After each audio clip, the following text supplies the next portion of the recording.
오늘도 새벽 예배를 드리게 하신 하나님께 감사와 찬송과 영광을 올려드립니다. 우리 다 함께 사도신경으로 신앙 고백하신 후에 찬송가 369장을 부르신 후 에스겔서 22장의 말씀을 읽으신 다음 오늘 말씀을 듣도록 하겠습니다. 저는 개인적으로 참 많이 부러운 사람이 있습니다. 기도를 오래 하는 사람입니다.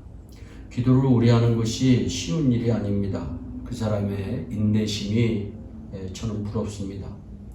또 다른 사람을 위해서 오래 기도해 줄 수 있는 사람 역시 부럽습니다. 기도를 오랫동안 하기 위해서는 다른 사람들을 위한 기도가 포함되어야 합니다. 다른 사람을 위해서 기도하는 것을 성경은 도구라고 합니다. 많은 사람이 중보 기도라고 표현합니다. 에스겔서 22장은 도구 기도가 얼마나 중요한가를 우리에게 잘 말씀하고 있습니다. 하나님은 도구 기도자를 찾으신다고 22장의 말씀을 통해서 우리에게 말씀하고 있습니다. 유다 백성이 멸망했습니다.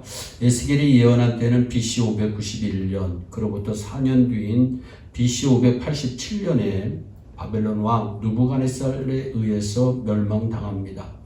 유다가 망했고 예루살렘 성이 멸망한 직접적인 원인은 사실 각계각층의 지도자들과 온 백성이 부패했기 때문입니다. 그러므로 하나님이 진노의 불로 멸하여 그들의 행위대로 머리에 보응하시겠다고 말씀합니다.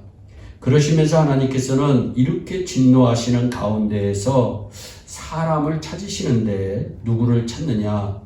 예루살렘을 멸망시키지 못하도록 기도하는 사람을 찾으셨습니다. 더 중요한 것은 여러 사람을 찾는 것이 아니라 한 사람을 찾았는데 한 사람도 찾지 못했습니다. 유다가 멸망한 직접적인 원인은 각계각층의 지도자들과 온 백성이 부패했다는 데 있지만 더 근본적인 원인은 하나님이 멸망시키는 것을 막아서서 도구 기도를 하는 한 사람이 없었다는 데 있습니다.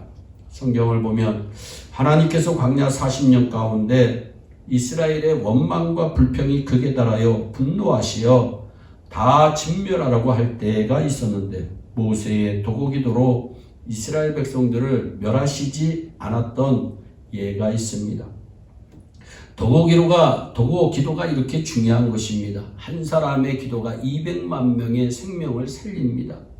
가장 중요한 이유는 하나님이 도구 기도자를 찾으시는 데 있습니다.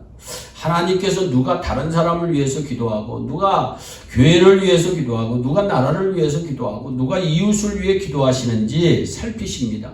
이 한 가지 이유만으로도 우리는 도구 기도, 중보 기도를 해야 합니다.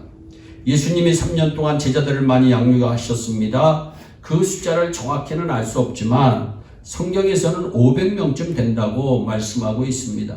예수님은 3년 동안 500여 명의 제자들을 남기셨지만 사도 베드로는 오순절날 성령 받고 단 한 편의 설교를 통해 3,000명의 제자를 삼게 됩니다.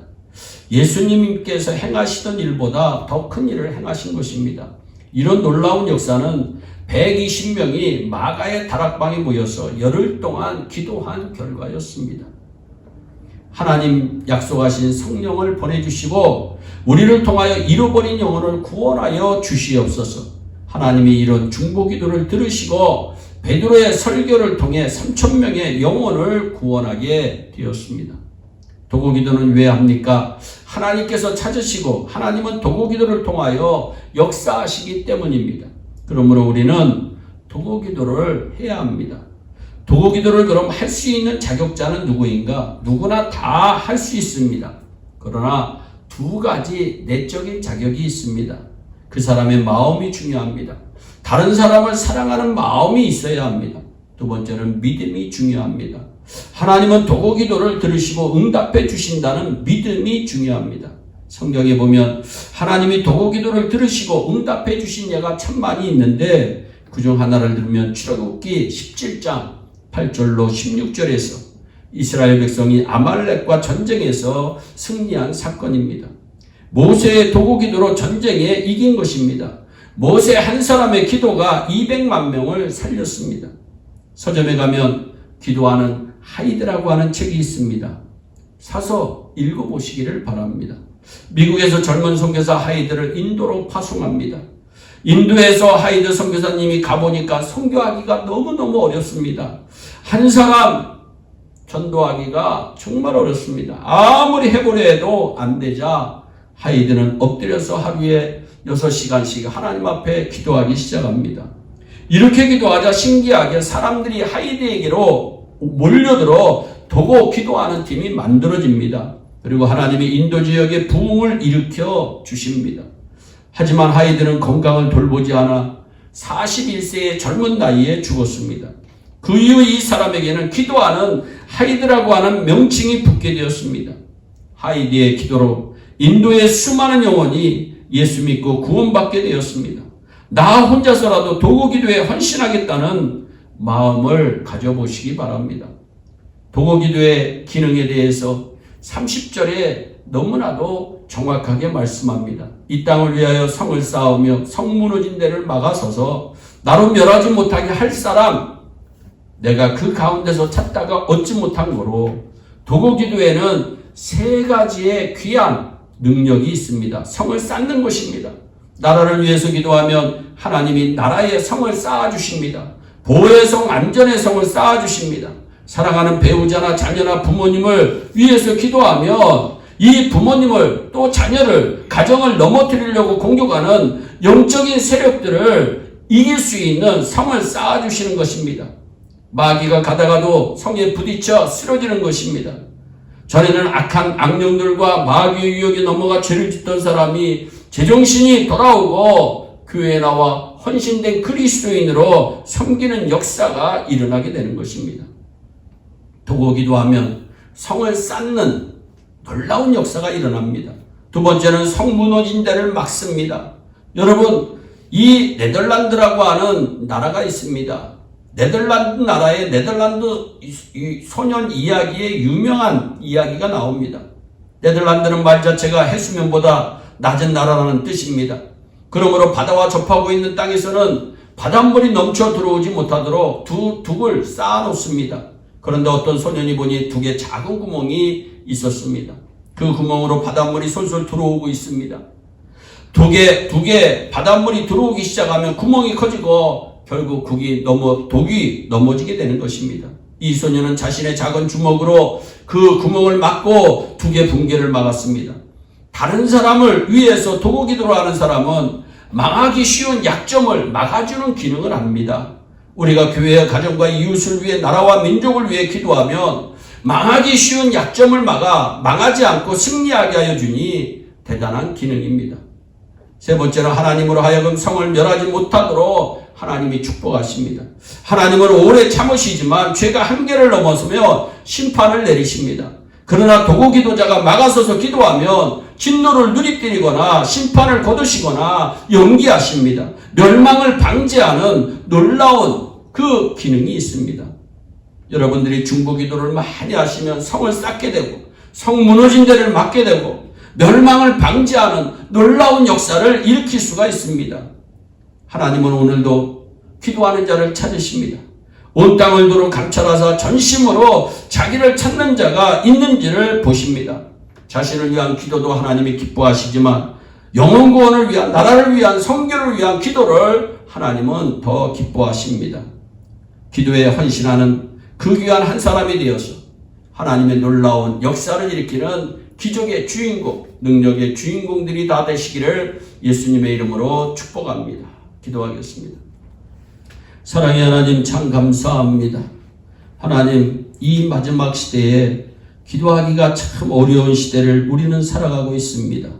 하나님, 이러한 때에 우리 예일의 성도들 가운데 도고 기도하는 한 사람 한 사람이 많아질 수 있도록 복을 내려주셔서 우리 예일교회가 승리하게 하시고 복이 되게 하시고 능력이 되게 하시고 하나님 앞에 큰 영광이 올려드릴 수 있도록 은총을 베풀어 주시옵소서.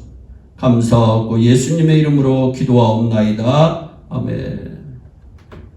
우리 다 함께 주기도문으로 예배를 마치시고 각자 개인 기도하신 후에 오늘도 주 안에서 승리하는 복된 하루 되시기를 바랍니다. 감사합니다.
오